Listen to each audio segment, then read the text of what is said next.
Salam saudara-saudara yang terkasih dalam Tuhan Yesus Kristus.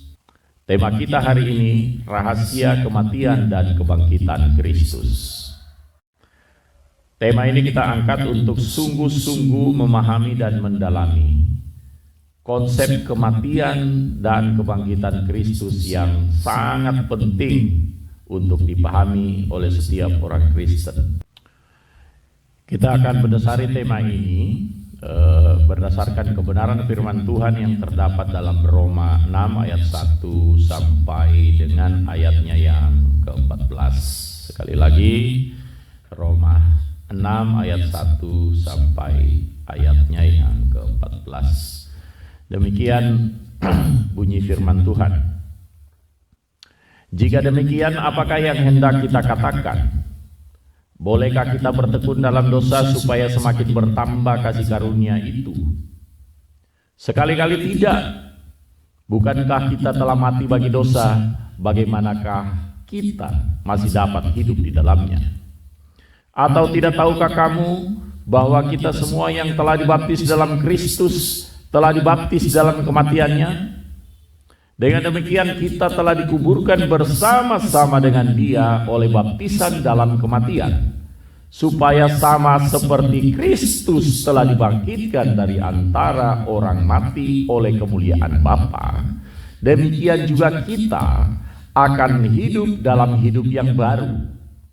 Sebab jika kita telah menjadi satu dengan apa yang sama dengan kematiannya, kita juga akan menjadi satu dengan apa yang sama dengan kebangkitannya.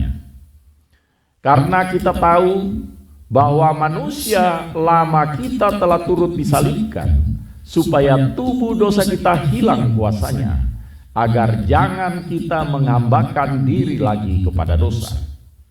Sebab siapa yang telah mati, ia telah bebas daripada dosa. Jadi jika kita telah mati dengan Kristus, kita percaya bahwa kita akan hidup juga dengan Dia. Karena kita tahu bahwa Kristus sesudah Ia bangkit dari antara orang mati, tidak mati lagi. Maut tidak berkuasa lagi atas Dia. Sebab kematiannya adalah kematian terhadap dosa satu kali dan untuk selama-lamanya. Dan kehidupannya adalah kehidupan bagi Allah.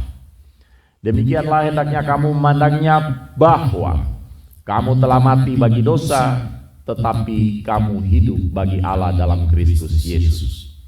Sebab itu, hendaklah dosa jangan berkuasa lagi di dalam tubuhmu yang fana, supaya kamu jangan lagi menuruti keinginannya. Dan janganlah kamu menyerahkan anggota-anggota tubuhmu kepada dosa untuk dipakai sebagai senjata kelaliman, tetapi serahkanlah dirimu kepada Allah sebagai orang-orang yang dahulu mati tetapi sekarang hidup. Dan serahkanlah anggota-anggota tubuhmu kepada Allah untuk menjadi senjata-senjata kebenaran, sebab kamu tidak akan dikuasai lagi dosa, karena kamu tidak berada di bawah hukum Taurat, tetapi di bawah kasih karunia. Haleluya. Saudara-saudara yang terkasih dalam Tuhan Yesus Kristus, perikop yang baru saja kita baca sebenarnya merupakan jawaban atau penegasan Rasul Paulus tentang apa yang dinyatakannya pada konteks dekat atau pada ayat sebelumnya, yaitu pada Roma 5 ketika dia menyatakan, teristimewa pada Roma 5 ayat 20, ketika Rasul Paulus menyatakan bahwa hukum Taurat itu ditambahkan supaya semakin bertambah pelanggaran. Jadi dengan makin banyaknya pelanggaran, maka berarti makin banyaknya dosa. Semakin banyak dosa, maka semakin besar juga kasih karunia Allah. Maksudnya ini adalah bahwa dengan banyaknya dosa, kalau dosa ini harus dihapus, maka kasih karunia Allah harus melebihi daripada dosa itu. Nah, akan tetapi ini mengandung sebuah pertanyaan bahwa kalau demikian, jika semakin banyak dosa, semakin banyak kasih karunia Allah, berarti ya dosa diperbanyak aja terus, gitu ya. Demikian juga kita. Jadi walaupun sudah ikut Kristus, sudah ikut Yesus, karena supaya makin banyak kasih karunia, maka kita tetap saja berbuat dosa. Gitu. Nah, ini yang dijawab oleh Rasul Paulus pada perikop yang baru saja kita baca. Jadi perikop ini dimulai dengan sebuah pertanyaan. Jika demikian, apakah yang hendak kita katakan? Bolehkah kita bertekun dalam dosa supaya semakin banyak kasih karunia itu? Nah, ini. Apakah iya? Jawabnya sekali-kali tidak. Karena apa? Karena orang yang telah mati, gitu ya, orang yang telah mati bagi dosa tidak mungkin lagi hidup bagi dosa itu. Karena dia sudah mati bagi dosa itu. Sehingga kalau dia hidup, dia sebenarnya dibebaskan atau terbebas dari dosa. Jadi saudara-saudara, memang konsep ini harus kita pahami secara menyeluruh, teristimewa karena kita baru saja merayakan Jumat Agung, yaitu hari kematian dan juga Paskah, yaitu hari kebangkitan Kristus. Hal ini perlu kita dalami, perlu kita pahami mengenai konsep kematian dan kebangkitan Kristus. Kita tahu bahwa Yesus mati untuk memerdekakan kita dari dosa. Yesus mati di kayu salib supaya dia menjadi orang yang mewakili kita yang seharusnya terkutuk. Jadi bukan Yesusnya yang terkutuk, tetapi kita yang berdosa ini harusnya orang yang terkutuk yang digantung di kayu salib. Nah, untuk menggantikan itu, maka Yesus telah digantung di kayu salib sehingga dia menjadikan dirinya terkutuk supaya dalam kematiannya nanti kutuk itu telah ditanggungnya, dosa itu telah ditanggungnya, sehingga dia telah menjadi apa yang disebut sebagai anak domba Allah yang hidup yang menjadi korban penebus salah. Nah, ini. Jadi Yesus datang untuk menyelamatkan mereka yang berdosa. Kalau kita hubungkan dengan perikop tadi, bahwa karena adanya hukum Taurat, orang tidak sanggup melakukan apa yang diperintahkan oleh hukum Taurat. Jangan mencuri, jangan membunuh, kasihilah Tuhan Allahmu. Itu semua tidak bisa kita laksanakan dengan sempurna karena kita sebenarnya sejak lahir telah dikuasai dosa. Sehingga kecenderungan berdosa kita membuat kita tidak mampu untuk melaksanakan apa yang dituntut oleh hukum Taurat. Sehingga dengan demikian kenyataan ini membawa setiap orang yang lahir sesudah Adam tidak mampu melaksanakan hukum Taurat. Sehingga hukum Taurat dijelaskan oleh Rasul Paulus jadi semacam jerat bagi setiap orang. Karena tidak ada satu orang pun yang mampu untuk terbebas dari hukuman oleh karena adanya hukum Taurat. Nah, satu-satunya jalan supaya semua tuntutan itu digugurkan, maka kita harus punya seorang pembela. Kita harus punya seorang pengganti. Kita harus punya, dalam konteks teologi disebut penebus, gitu ya. Jadi kita harus punya seorang yang menebus, gitu.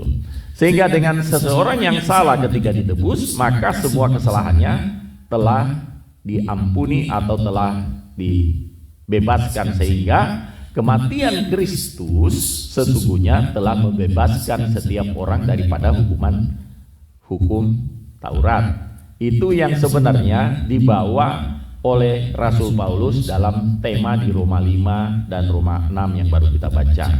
Sehingga ketika Yesus mati, dia telah menjadi korban penebus salah. Dengan demikian, setiap orang yang percaya kepadanya juga turut mati bersama dengan Yesus. Nah, konsep dalam Roma 6 ayat 1 ini dibangun oleh Rasul Paulus untuk meyakinkan kepada kita para pengikut Kristus bahwa ketika kita telah dibaptis dalam nama Bapa, Putra, dan Roh Kudus, artinya kita menyerahkan diri untuk percaya kepada Yesus sebagai Tuhan dan Juru Selamatnya. Dengan demikian ketika kita percaya kepada Yesus sebagai korban penebus salah, sebagai anak Allah yang hidup, sebagai anak domba Allah yang menebus dosa dunia, maka ketika kita percaya, maka dengan demikian kita menjadi orang yang dimerdekakan. Karena kenapa? Karena Yesus telah mengambil seluruh kesalahan kita, ketidakmampuan kita untuk dipakukan di kayu salib. Kutuk dosa itu dipakukan di kayu salib, supaya semua dosa-dosa kita tidak lagi ditanggungkan kepada kita, tetapi ditanggungkan kepada Yesus. Jadi Yesus memang perlu mati, karena kalau Yesus tidak mati berarti tidak ada kebangkitan. Kalau tidak ada kebangkitan berarti tidak ada keselamatan. Makanya Rasul Paulus bilang, jika Yesus tidak bangkit, maka sia-sialah kepercayaanmu dan kamu masih hidup dalam dosamu. 1 Korintus 16 kalau tidak salah.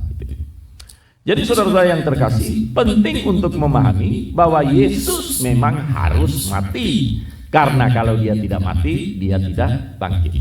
Jadi bagi konsep kekristenan, Yesus tidak boleh tidak mati. Yesus harus mati. Karena kalau Yesus tidak mati, maka kita sampai sekarang ini masih hidup dalam dosa, karena dia tidak menjadi korban penebus salah. Nah, ini penting. Jadi itu konsep mati, sebelum kita nanti membahas konsep hidup. Nah, kenapa orang Kristen diselamatkan ketika Yesus mati adalah karena dia tadi menjadi korban penebus salah. Jadi dalam ayat perikop yang baru kita baca, ayat 3, Rasul Paulus menekankan lagi, atau tidak tahukah kamu bahwa kita semua yang telah dibaptis dalam Kristus telah dibaptis dalam kematiannya. Nah, ini penting. Jadi ketika kita dibaptis, ketika orang menyerahkan dirinya untuk mengaku percaya kepada Yesus lalu dibaptis, maka baptisan itu berarti menjadi baptisan dalam kematian Kristus. Maksudnya baptisan itu mengikut sertakan orang yang telah dibaptis dalam kematian Kristus. Supaya apa? Supaya oleh kematian Kristus, orang yang baru dibaptis itu juga dilepaskan, dimerdekakan daripada dosa.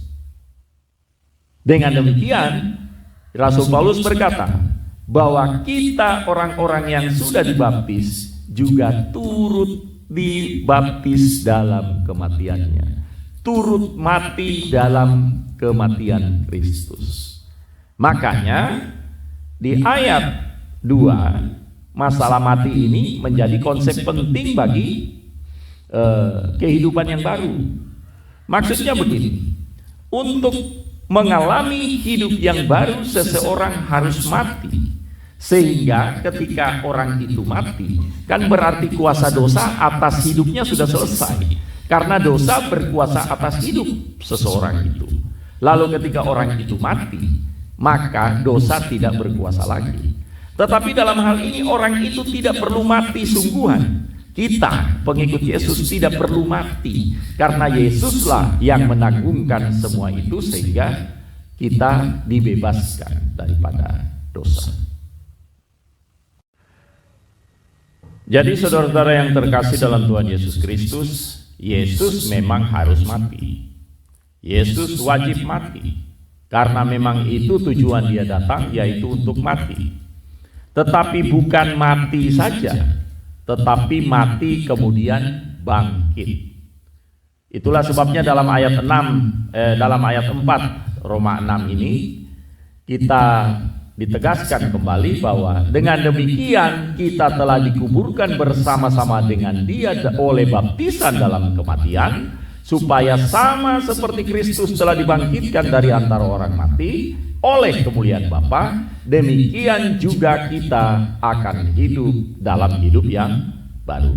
Jadi ini kepastian bahwa setiap orang yang telah turut mati bersama Yesus dalam baptisan kematian Kristus, maka dia juga dibangkitkan untuk menjadi pribadi yang baru, untuk menjadi manusia baru, yang hidupnya juga sama seperti Kristus, yaitu memuliakan Allah.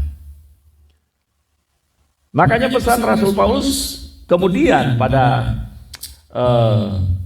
ayatnya yang ke-12 dari perikop kita, sebab itu hendaklah dosa jangan berkuasa lagi di dalam tubuhmu yang fana, supaya kamu jangan menuruti keinginannya. Dan jangan kamu menyerahkan anggota tubuhmu untuk dipakai menjadi senjata kegelapan, menjadi senjata dosa. Kita harus menyerahkan diri kita, menyerahkan anggota kita itu untuk menjadi senjata kebenaran. Nah, jadi perikop ini sebenarnya menjelaskan yang pertama adalah bahwa setiap orang Kristen yang telah dibaptis itu sesungguhnya telah merdeka dari dosa. Jadi mereka tidak mungkin hidup lagi dalam dosa. Nah, itu.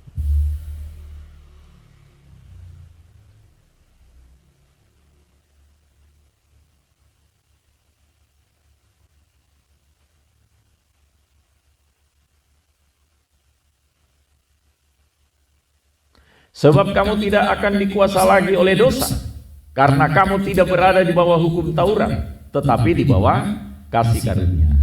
Jadi saudara-saudara, semua orang yang sudah merayakan Paskah, yang sudah merayakan kematian Kristus, itu sebenarnya menegaskan komitmen bahwa dia adalah anak-anak Allah yang hidup. Dia adalah anak-anak Allah, anak-anak kebenaran. Dia adalah orang-orang yang sudah menjadi manusia baru, yang tidak hidup lagi dengan cara-cara yang lama. Jadi ini menegaskan kepada kita semua sebagai orang Kristen untuk hidup memuliakan Tuhan, hidup berkenan bagi Tuhan. Makanya pada konteks selanjutnya, pada ayat selanjutnya, yaitu pada ayat 15 sampai ke 18, Rasul Paulus menegaskan bahwa kita ini orang-orang yang tidak lagi berada di bawah hukum Taurat. Kita berada di bawah kasih karunia, karena kasih karunia Allah yang kita imani melalui Yesus Kristus itu telah menjadikan kita hamba kebenaran. Jadi dahulu kamu hamba dosa, sekarang kamu adalah hamba-hamba kebenaran. Kiranya kita semua bersemangat, kiranya kita semua sungguh-sungguh memiliki komitmen. Setiap kali merayakan Paskah, setiap kali merayakan kematian Kristus, kita ingat sungguh-sungguh bahwa kita orang-orang yang terpilih. Kita adalah orang-orang yang diberi kuasa untuk menjadi anak-anak Allah. Kita orang-orang yang sebenarnya diberi kesanggupan untuk mengalahkan dosa, dan kita akan hidup berkenan bagi Allah. Roh Kudus yang Tuhan berikan pada kita, setiap orang Kristen memiliki Roh Kudus yang akan membimbing, yang akan menguatkan, yang akan senantiasa menemani perjuangan iman untuk hidup, untuk sungguh-sungguh memberikan kehidupan yang memuliakan Allah Bapa di surga.